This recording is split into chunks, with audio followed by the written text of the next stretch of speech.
अल्लाह के बाबरकत नाम से जो बड़ा मेहरबान और निहायत रहम वाला है। तमाम तारीफें मेरे अल्लाह रब्बुल इज़्ज़त के लिए हैं। खौफनाक कहानियों के मुअज़्ज़िज़ नाज़रीन को मेरी तरफ से अस्सलाम वालेकुम। उम्मीद करती हूँ आप सब लोग खैरियत से होंगे, जहाँ होंगे खुश होंगे और मेरे चैनल पर खौफनाक कहानियों को बहुत पसंद भी करते होंगे। आज आप लोगों के लिए बहुत डरावनी कहानी लाई हूँ जिसे आप लोग बहुत पसंद करेंगे। कहानी शुरू करने से पहले आयतुल कुर्सी का हिसार कर लें। कमरे की लाइट ऑफ है तो ऑन कर लीजिए। सिलसिला शुरू करते हैं आज की कहानियों का। आज की पहली खौफनाक कहानी बिलाल शेयर कर रहे हैं। बिलाल कहते हैं, हम लोग कराची के रहने वाले हैं। आज आपके साथ हम लोगों की जिंदगी की खौफनाक कहानी शेयर करना चाहता हूँ। ये आज से 20 बरस पुरानी बात है, जब हम लोगों ने कराची मलेर में एक घर लिया। हम लोगों का वो घर किराए पर था, क्योंकि जिस घर में हम लोग रहते थे वो घर जो था वो बिक गया था। वो भी एक किराए का ही मकान था। वो बिकने के बाद हम लोगों ने कराची मलेर में एक किराए पर घर ले लिया। 2 मंजिला वो मकान देखने में ठीक था, लेकिन पुराने तर्ज़ो तौर पर बना हुआ था। सर्दियों की शुरुआत थी जब हम लोग उस मोहल्ले में शिफ्ट हुए। वो पुरानी गली जिसके कोने पर एक दरख्त था और हमारे जो भी जानने वाले आया करते थे, हम उसी दरख्त की निशानी इनको बताया करते थे। हम लोगों का घर उस गली में उस दरख्त से दूसरे नंबर वाला घर बनता था। एक घर हम लोगों के साथ भी था। वो घर बंद था, लेकिन उसमें रात के वक्त 1-2 लोग आया करते थे। पता नहीं अब वो ऐसी कौन सी जगह थी जहां पर सिर्फ वो 2 आदमी ही रहा करते थे। दिन भर वो मकान खाली रहता और उस पर एक पुराना ताला लगा रहता। हम लोगों को उस घर में शिफ्ट हुए 5 से 6 दिन हो चुके थे। सब कुछ नॉर्मल था, जिंदगी बिल्कुल रूटीन पर थी। नई जगह थी, वो रौनक जगह थी, इसलिए पहले वाला घर हमें कुछ अरसा याद तो आएगा, क्योंकि उस घर में हम लोग 10 बरस रहे थे। वो अपना ही लगता था, लेकिन अब हमें छोड़ना पड़ा। इस घर में आने के बाद दूसरी मंजिल पर जो कमरा था, मैंने वहां पर अपना सामान सेट कर लिया। वो कमरा मुझे बहुत अच्छा लगता था। उस कमरे के बाहर एक छोटा सा सहन भी था, छत सा, तो वहां से ठंडी हवा आती थी और मैं घर वालों से छुपकर स्मोकिंग किया करता था। छत पर बैठकर स्मोकिंग करना इजी हो जाता था, वरना नीचे मुझे बहुत डर लगता था। यहाँ तक कि स्मोकिंग करने के बाद भी कुछ देर में ऊपर हवा में खड़ा रहता था कि मेरे कपड़ों से सिगरेट की स्मेल ना आए। अक्सर मेरे भाई बहन भी ऊपर वाले कमरे में आ जाया करते थे, क्योंकि अब्बू को ड्यूटी पर जाना होता था। वो एक सरकारी मुलाजिम थे, तो ज़्यादा देर तक नीचे बातें नहीं करने देते थे। आज भी सर्दियों की एक सख्त रात थी। हस्बे मामूल गली खाली हो चुकी थी। हर कोई अपने घरों में था। रात के 1:30 बजे का टाइम था। हम तीनों बहन भाई छत पर बैठे बातें कर रहे थे। तभी हम लोगों को ऐसा महसूस हुआ जिस तरह से बाहर कोई परिंदा बोल रहा है। किसी परिंदे के बोलने की आवाज आई और बहुत ऊंची आवाज आई। मेरा छोटा भाई कहता, मुझे लगता है कि ये बाहर उल्लू बोल रहा है। मेरी बहन कहती, उल्लू उल्लू तो अक्सर सुनसान जगहों पर होते हैं, ऐसी जगहों पर तो उल्लू नहीं होते। तो उसने कहा कि नहीं, बाज़ औक़ात उल्लू आ जाते हैं, दरख्त है ना, इसलिए। इतने में जब टाइम देखा तो बातें करते करते मेरे भाई बहन ने कहा, चलो सोते हैं। मेरी बहन कहने लगी, नीचे सोएंगे, ऊपर नहीं सोना। वो लोग नीचे सोने के लिए चले गए।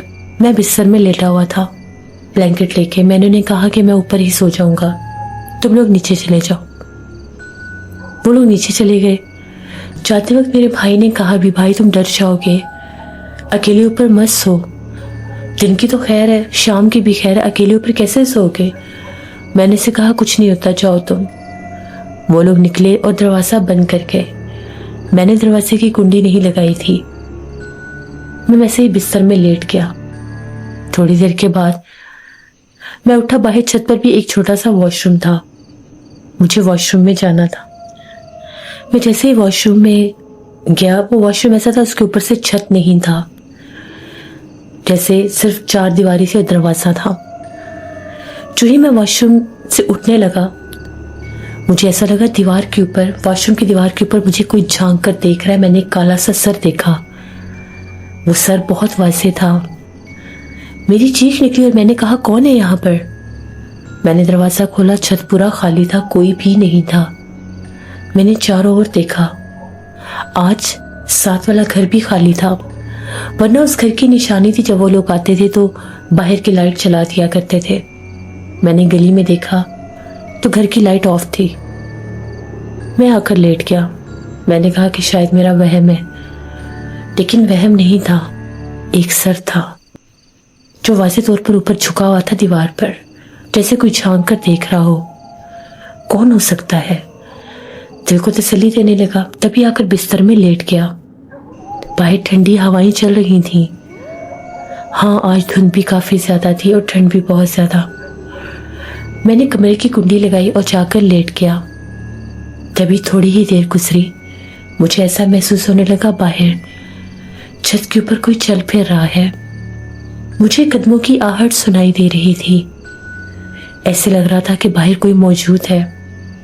अब मुझ में इतनी हिम्मत नहीं थी कि मैं झांक कर देख सकूं कि बाहर कौन है, लेकिन बाहर कोई था जरूर। तभी मुझे ऐसा लगा कि जिस तरह से बाथरूम का जो दरवाजा है, उस दरवाजे को किसी ने जोर से बंद किया है, जिस तरह से कोई बाथरूम को यूज करने के लिए अंदर गया है। यहां तक कि मुझे पानी चलने की भी आवाज आई। मेरे दिल की धड़कन बहुत तेज थी। ऐसे महसूस हो रहा था कि मेरे कानों से टकरा रही है। बहुत ज्यादा डर लग रहा था। ये मेरी जिंदगी की पहली रात थी जो घर वालों से अलग मैं दूसरी मंजिल पर अकेला सो रहा था। ऊपर से नया मकान और सर्दी की सुनसान रातें। तभी वो पानी तो चलने की आवाज बंद हो गई। बाथरूम का दरवाजा भी खुला और ऐसा लगा कि कोई चलकर इसी कमरे की तरफ आ रहा है। अब तो मेरे दिल की धड़कन बहुत ज्यादा तेज हो चुकी थी। मैंने डर के मारे पूछा, कौन है बाहर? कोई आवाज नहीं आई। फिर से वही परिंदा बोला। परिंदे की आवाज आई और कदमों की आहट जैसे गुम गई हो। मेरी हालत बहुत खैर थी। पता नहीं रात की किस पहर मेरी आंख लगी। सुबह 9 बजे मेरे भाई ने दरवाजा खटखटाया। बिलाल, जाग जाओ, अम्मी बुला रही हैं, नाश्ता तैयार हो गया है। मैंने टाइम देखा तो 9 बज रहे थे। मैं भागा नीचे। मेरी आंखें लाल थी तो अम्मी पूछने लगी, क्या हुआ है, रात को सोए नहीं तुम? तुम्हारी आंखों को देख के लग रहा है कि तुम देर तक जागते रहे हो, और तुम अकेले ऊपर क्यों सोए थे? मैंने कहा, बस अम्मी मुझे ठंड लग रही थी तो मैं ऊपर वाले कमरे में सो गया, और तो कोई बात नहीं। मैंने अम्मी को बताया, अम्मी रात को बहुत अजीब वाकया हुआ है मेरे साथ। अम्मी कहने लगी, क्या हुआ है? भाई बहन भी पास बैठे थे। हम सर्दियों में अम्मी के पास किचन में ही बैठकर नाश्ता कर लेते थे। एक छोटा सा कमरा नुमा किचन था जहां पर अम्मी नाश्ता बनाती थी, और पास 2-3 कुर्सियां रख के, एक छोटा टेबल रख के हम लोग नाश्ता कर लिया करते थे। कुर्सियां भी वो छोटे वाली। मैंने अम्मी को बताया कि अम्मी इस तरह से रात को किसी की आहटें थी, कोई ऊपर वाले हिस्से पर मौजूद था। अम्मी ने कहा, तुम्हारा वहम होगा, कोई बिल्ली होगी। और जो दरवाजे की बात कह रहे हो, हवा से दरवाजा खुलता बंद होता, वो हल्का सा तो दरवाजा है। मैंने ने कहा, यहाँ तक तो सब ठीक है, फिर पानी कैसे चला और बंद हुआ? अम्मी ने कहा, बस करो, कुछ भी नहीं है ऐसा, और आइंदा अकेले ऊपर मत सोना। मैंने अम्मी से कहा कि ठीक है, मैं नहीं सोऊंगा। इसी तरह से 1-2 दिन गुजर गए। कभी कोई आहट, कोई आवाज आ जाती थी, हमने नॉर्मल समझा। एक रात 9 बजे की बात है। मैं छत पर ही बैठा चाय पी रहा था खाने के बाद। मुझे आदत थी, मैं अक्सर बुक्स रीडिंग किया करता था। उन दिनों भी मैं एक हॉरर नॉवल ही पढ़ रहा था। तभी मेरे दोस्त ने आना था मेरे पास। मैंने टाइम देखा, 9 बज के, बाहर बेल हुई। मैं बाहर चला गया। अम्मी को मैंने कहा, मैं अभी आ रहा हूँ। बाहर जब गया तो दोस्त के साथ प्लान बना। मैंने गेट बंद किया और हम दोनों चाय पीने निकल गए। होटल पर चाय पीनी थी। अभी मैं घर से पी कर आया था, लेकिन फिर उसने मुझे फोर्स किया। मैंने कहा, चलो ठीक है। اب میں تو وہاں پر تھا، مجھے کافی دیر ہوگی، میرے پاس موبائل فون بھی نہیں تھا کہ میں گھر کال کر سکوں۔ وہاں پر بیٹھے بیٹھے رات کے 11 ساڑھے 11 بج گئے۔ گھر والے یہ سمجھ رہے تھے کہ میں گھر پر ہوں اور اوپر والے کمرے میں ہوں۔ جیسے رات کے 11 بجے تو امی نے میرے بھائی سے کہا، کامران جاؤ بلال کو بلا کر لاؤ، اسے کہو کہ اوپر اکیلے نہیں سونا، وہ کل بھی ڈر گیا تھا۔ کامران نے کہا، امی مجھے اکیلے ڈر لگتا ہے، میں نے اوپر نہیں جانا، بہت رات ہے، آؤ میرے ساتھ آئے۔ امی اور کامران کہیں اوپر آئے۔ کمرے کا دروازہ اندر سے بند تھا اور لائٹ جل رہی تھی۔ امی نے کہا کہ بلال نیچے آ کر سو جاؤ، اوپر اکیلے نہیں سونا۔ اندر سے آواز آئی، امی میں ٹھیک ہوں۔ میری آواز میں اندر سے آواز آئی، امی میں ٹھیک ہوں۔ کامران نے جب کھڑکی پر ہاتھ مارا، کھڑکی کھل گئی تو اندر میں بلینکٹ لیے کروٹ لے کر سو رہا تھا۔ کامران نے کہا، تمہیں بتایا نہیں ہے کہ ایک دفعہ نیچے آ جاؤ، ڈر جاؤ گے؟ اب میری روح میں جو بھی کچھ تھا اس نے جواب نہیں دیا۔ اتنے میں یہ لوگ غصے سے نیچے آ گئے۔ ابھی یہ کمرے تک نہیں پہنچے تھے، مجھے میرے دوست نے گھر اتارا۔ میں نے ڈور بیل بجائی۔ امی اور کامران حیران ہو گئے کہ اتنی رات کو باہر کون آیا ہے۔ ان لوگوں نے پوچھا، کون ہے باہر؟ تو میں نے کہا، امی میں ہوں، دروازہ کھولیں۔ جیسے یہ لفظ بولے ان کے رونگٹے کھڑے ہو گئے۔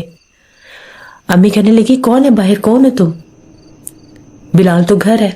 میں نے کہا، امی دروازہ کھولیں، میں سجاد کے ساتھ تھا، دروازہ کھولیں۔ کامران نے دروازہ کھولا، میں سامنے کھڑا تھا۔ میں نے کہا، امی آئی ایم سوری، میں بتانا بھول گیا، میں سجاد کے ساتھ چلا گیا تھا، ایک دم پلان بنا، وہاں پر دوستوں میں پتہ ہی نہیں چلا ٹائم کا۔ وہ لوگ ایسے تھے جیسے ان کو سکتا ہو گیا ہے، وہ کچھ بول ہی نہیں رہے تھے جیسے میں کوئی اور مخلوق ہوں۔ میں نے کہا، آپ لوگوں کو کیا ہو گیا، آپ ایسے کیوں بیہیو کر رہے ہیں؟ امی کہنے لگی، اگر تم اب آ رہے ہو تو چھت پر کون ہے؟ میں نے کہا، کیا مطلب چھت پر کون ہے؟ جو ہی ہم لوگوں نے یہ بات کی، ہم لوگوں کی نظر چھت کی طرف گئی۔ چھت سے کوئی جھانک کر دیکھ رہا تھا، ایک کالا سیاہ چہرہ۔ ہم لوگوں کی چیخیں نکلی، یہ وہی چہرہ تھا، وہی سر تھا جو باتھ روم کی دیوار سے جھانک رہا تھا۔ ہم کمرے کے اندر بھاگے، ابو بھی جاگ گئے، میری بہن ہنا بھی جاگ گئی۔ امی نے بتایا کہ یہ اب آ رہا ہے اور ہم اوپر اس کو بلانے کے لیے گئے، کمرے میں کوئی سو رہا تھا اور یہی تھا۔ ابو کہنے لگے، یہ کیسے ممکن ہے؟ امی نے کہا کہ اوپر نہ جانا، ہم نے بھی اوپر کسی کو دیکھا ہے، یہ گھر ٹھیک نہیں، گھر آسیب زدہ ہے۔ ابو نے کہا کہ ایسے کیسے، کچھ بھی نہیں ہے، تم لوگوں کو وہم ہوا ہے۔ میں نے امی سے کہا، امی میرا یقین کرے، میں نے کل یہی دیکھا تھا جو ابھی آپ نے اوپر دیکھا ہے۔ ہم لوگ سب ڈر کے اسی وقت چھت کے اوپر سے اینٹیں گری دیوار سے، اور ایسے لگ رہا تھا چھت پر کوئی چل رہا ہے۔ ہم لوگوں کی تو حالتیں غیر ہو گئی، پتہ نہیں رات بھر وہ آوازیں آتی رہیں، خوف، اتنا شدید خوف تھا، میری بہن بھی ڈر گئی۔ صبح جب ہوئی تو ہم لوگ اوپر گئے، جا کر دیکھا واضح طور پر کمرہ ایسے تھا جیسے کسی نے یوز کیا ہے، بلینکٹ بکھرا ہوا تھا، بیڈ شیٹ جیسے کوئی بیڈ پر سو کر اٹھا ہے، جبکہ نہ میں نے بلینکٹ کھولا تھا نہ میں بیڈ پر لیٹا تھا، میں کمرے میں بیٹھا چائے پی رہا تھا۔ میرا چائے والا جو کپ تھا میں کمرے میں چھوڑ کر گیا تھا، وہ باہر دیوار پر پڑا تھا، اور اتنے اتنے بڑے پیروں کے نشان تھے کیچڑ سے بھرے ہوئے جو کمرے میں لگے ہوئے تھے۔ ہم لوگ نیچے آ گئے، اس کے بعد میں نے اوپر بیٹھنا چھوڑ دیا۔ اب یہ کام بن گیا، جس وقت میں گھر پر نہیں ہوتا تھا میرے روپ میں وہ چیز نظر آنے لگ گئی۔ اس کے ایک ہفتے کے بعد یہ کام دوبارہ ایسے ہوا کہ میں امی کو بتا کر جا رہا تھا کہ امی میں سجاد کے ساتھ جا رہا ہوں، اس کے بھائی کی شادی ہے، کچھ چیزیں لینی ہیں، ان کے گھر میں انتظام ہو رہے ہیں۔ امی نے کہا ٹھیک ہے جاؤ۔ میرے جانے کے ٹھیک آدھے پونے گھنٹے کے بعد امی کیا دیکھتی ہے، میں گھر میں آیا ہوں اور میں سیدھا چھت پر چلا گیا ہوں۔ امی نے کھانا بنایا تو آوازیں دینے لگی کہ بلال آ کر کھانا کھا لو، ٹھنڈا ہو رہا ہے۔ اوپر جا کر دیکھا تو کوئی بھی نہیں تھا۔ پھر ابو ایک مولوی صاحب کو لے کر آئے، وہ علم رکھتے تھے، انہوں نے آ کر پڑھائی کہ ان کا یہ کہنا تھا یہ گھر آسیب زدہ ہے، اس گھر میں بھی جنات ہے، اس ساتھ والے گھر میں بھی جنات ہے، اور یہ سلسلہ جو ہے اس درخت سے ہے، وہ درخت بہت آسیب زدہ ہے اور یہ مشہور ہے اس علاقے کا آسیب زدہ درخت۔ پہلے اس درخت کے نیچے بچے بیٹھا کرتے تھے، کھیلتے تھے، ان کو پتھر مارتے تھے اوپر سے جنات۔ پھر یہ جگہ خالی ہو گئی۔ अम्मी ने अब्बू ने पूछा कि ये हमारे बेटे के रूप में क्यों नजर आती है ये चीज़ जो है, जो भी मखलूक है। तो उनका ये कहना था ये मखलूक है ही ऐसी, ये वो मखलूक है जो अपने ही घर वालों के रूप में अपना आप जाहिर करती है, और ये बड़ी खतरनाक चीज़ होती है। जिस घर में भी इसका बसेरा हो उस घर के लोग अक्सर धोखा खा जाते हैं और जिन्नात उन पर हावी हो जाते हैं। और अक्सर ये फीमेल्स को, अगर मर्द है तो वो औरतों को नजर आएगा, और अगर वो औरत है तो वो मर्द को नजर आएगी। किसी किसी घर में ये औरत के रूप में भी होते हैं। ये बड़े सख्त जिन्नात हैं। कोशिश करें कि ऊपर वाले हिस्से में आना जाना छोड़ दें अगर घर बदल नहीं सकते तो। अब सर्दी इतनी ज़्यादा होती थी, धूप के लिए भी सहन में धूप इतनी आती नहीं थी, कवर था वो हिस्सा। दिन के टाइम भी अगर ऊपर जाकर बैठते थे तो ऐसा लगता था कि उस कमरे में कोई बातें कर रहा है। हम लोग ऊपर दिन के टाइम बैठे होते थे, ऐसा लगता था बाथरूम की टैप कोई खोल देता है। और वो साथ वाला घर बिल्कुल ही वीरान हो चुका था।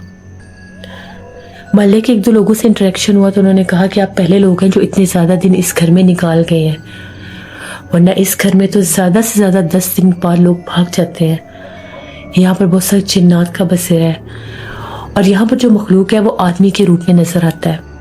कई बार इस घर से एक काले स्याह चेहरे वाले आदमी को निकलते देखा है लोगों ने, और ये तब की बात है जब ये घर बिल्कुल खाली और बंद होता था। उसके बाद अब्बू ने कहा कि जैसे कैसे करके सर्दियों के दिन निकालते हैं, उसके बाद कोई घर की मैं कोशिश साथ साथ करूँगा। ठंड बहुत जोरों से होती थी। मेरी बहन थी तो हमारी पूरी फैमिली ने जाना था सजाद के भाई की शादी में। अब अम्मी ने कहा कि घर तो मैंने इसको भी अकेले नहीं छोड़ना, उसे भी साथ ले गए। वो बड़ी तैयार हुई थी और उसने बड़ा परफ्यूम लगाया। अभी हमने घर से निकलना था, वो कमरे में तैयार हो रही थी तो एकदम उसके कमरे की लाइट पहले बंद हुई। जो ही कमरे की लाइट बंद हुई तो क्या देखती है, जैसे ड्रेसिंग टेबल के पीछे कोई आकर खड़ा हो गया। जैसे वो पलटी, उसने लाइट ऑन की तो बिल्कुल ड्रेसिंग टेबल के पास वो काले स्याह चेहरे वाला जिन आदमी खड़ा था। मेरी बहन इतनी चीखें मारने लगी, इतनी चीखें मारने लगी, वो वहीं गिरी और बेहोश हो गई। वो इतनी सजी सवरी थी, हमें समझ में नहीं आया इसको हुआ क्या। अम्मी समझी शायद इसको करंट लगा है। जब उसे आधे पौने घंटे बाद होश आया तो वो चिल्ला रही थी। उसके बाद वो अक्सर बीमार रहने लग गई, उसके सर का दर्द नहीं जाता था, उसे डरावने ख्वाब आते थे, और जब वो सोती थी एकदम से उसके कानों में उसका कोई नाम पुकारता था, वो चीखें मारने लग जाती थी। उसकी दिन ब दिन हालत बहुत ज़्यादा बिगड़ने लग गई। वो कहती थी कि कमरे की खिड़की से वो शख्स मुझे झांक कर देखता है, वो बहुत ज़्यादा खौफनाक है। जैसे उसकी ऐसी हालत हो जाती थी जैसे वो एबनॉर्मल हरकतें करने लग गई है। हम लोग बहुत डर गए। अब्बू ने दिन रात एक किया। एक और घर का पता चला नाज़माबाद वाली साइड पे। हम लोगों ने फिर सर्दियाँ भी नहीं देखी, हम लोगों घर छोड़कर भाग गए। उसके बाद भी मेरी बहन बहुत अरसा बीमार रही।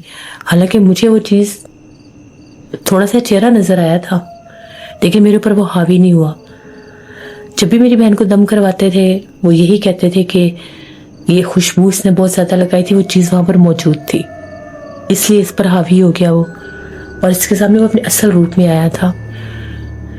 बहुत मेरी बहन को मसले बनने लग गए, बीमार रहने लग गई, सर के बाल ख़त्म होने लग गए बिल्कुल। इतने लंबे बाल थे, कटवाने पड़ गए, बाल गिरते बहुत ज़्यादा थे। चेहरा दिन ब दिन अजीब सा होने लग गया। चेहरे पर जैसे हल्का स्याही सी रहती थी, उसके चेहरे पर रोशनी नहीं थी।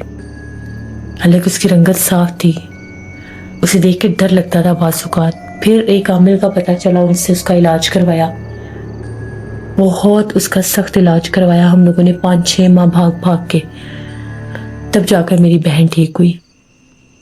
फिर उसके 1 साल के बाद हमने इसकी शादी कर दी थी, क्योंकि जब उसके ऊपर से असरात हटे थे, वो नामिल ने कहा था कि अब जितनी जल्दी होता है इसकी शादी कर दें, वरना वो मखलूक ऐसे ही इस पर हावी रहेगी। तो ये हमारी एक कहानी थी उस घर की, खौफनाक कहानी जो मैंने आपके साथ शेयर की। जिन घरों में ऐसे मामलात महसूस हों उन घरों को छोड़ देना चाहिए, क्योंकि ज़िंदगी से बढ़कर कुछ भी नहीं होता। बहुत शुक्रिया बिलाल आपका, जिससे ये बात बिल्कुल ठीक है, ज़िंदगी से बढ़कर कुछ भी नहीं होता। जब कभी भी ऐसी चीज़ें महसूस हों हमेशा से ऐसी जगहों को छोड़ देना चाहिए। اور ایسے گھروں میں نوجوان لڑکیوں کو اکیلے نہیں رہنا چاہیے، بال نہیں زیادہ کھولنے چاہیے اور خوشبو بھی زیادہ نہیں لگانی چاہیے، کیونکہ اکثر یہ چیزیں حاوی ہو جاتی ہیں۔ آیت الکرسی درود پاک چاروں کل پڑھ کے اپنے اوپر حصار رکھا کریں اور اللہ سے دعا مانگا کریں کہ اللہ ہمیں ایسی چیزوں سے محفوظ رکھے۔ یہ تھی آج کی خوفناک کہانی، امید کرتی ہوں آپ لوگوں کو پسند آئیں گی۔ اپنا فیڈ بیک مجھے ضرور دیں۔ میرا گلا بہت سخت خراب ہے، اس لیے میں زیادہ لانگ سٹوری ریکارڈ نہیں کر رہی۔ میرے لیے دعا کریے گا، میرا گلا جلدی ٹھیک ہو جائے تو میں لانگ سٹوریز بھی لاؤں گی۔ انشاءاللہ پرسوں پھر ملاقات ہوگی کسی نئی خوفناک کہانی میں۔ جا رہے خوش رہیں۔ Thank you for listening my stories. Stay tune. اللہ حافظ۔